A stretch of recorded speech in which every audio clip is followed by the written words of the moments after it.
A West Fargo man is frustrated with police after they told him they can't identify the 5 people that beat him up in downtown Fargo 2 weeks ago. It's a story you only saw here on Valley News Live, when 22-year-old Bailey Varberg had to have his jaw wired shut after he says he was assaulted.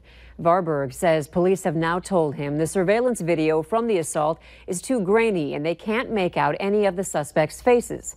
Valley News Team's crime and safety reporter Bailey Hurley sees what's being done to keep you safe downtown.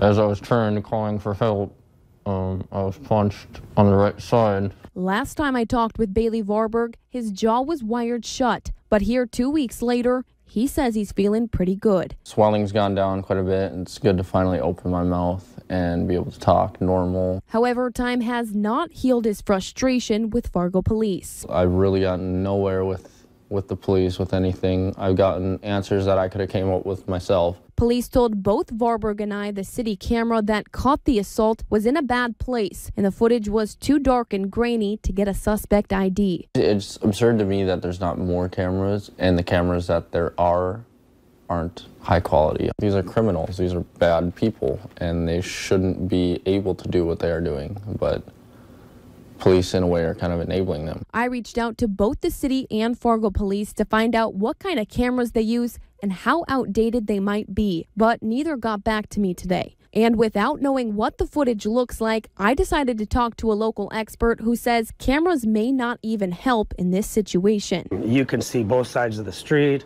It's wide. You can see the buildings up to the top floor, and you can see all the way down the street. That's great. But in order to see, for example, that assault that happened, they would have had to have a camera trained in on that front of the building itself to see who it was and try to identify them. Fisher says lighting and clothing could also play a factor in not being able to identify someone at night from a far distance. Not unless they could zoom in on it. And you can't really zoom in on a picture like they do on CSI or something like that. And obviously the city of Fargo is not going to be able to put a camera on each door of each business. He also says adding more cameras, as well as having cameras with infrared lights, would help, but wouldn't totally take away the graininess. And Varberg says he just wishes police would have asked him to help look back at the footage. I would have been able to pick things out more, pick things apart. I just wish I would have known what they're looking at to see what's giving them leads, what's not. I know there's more that could be done, and it seems like nobody cares enough to do that. In Fargo, Bailey Hurley, Valley News Live.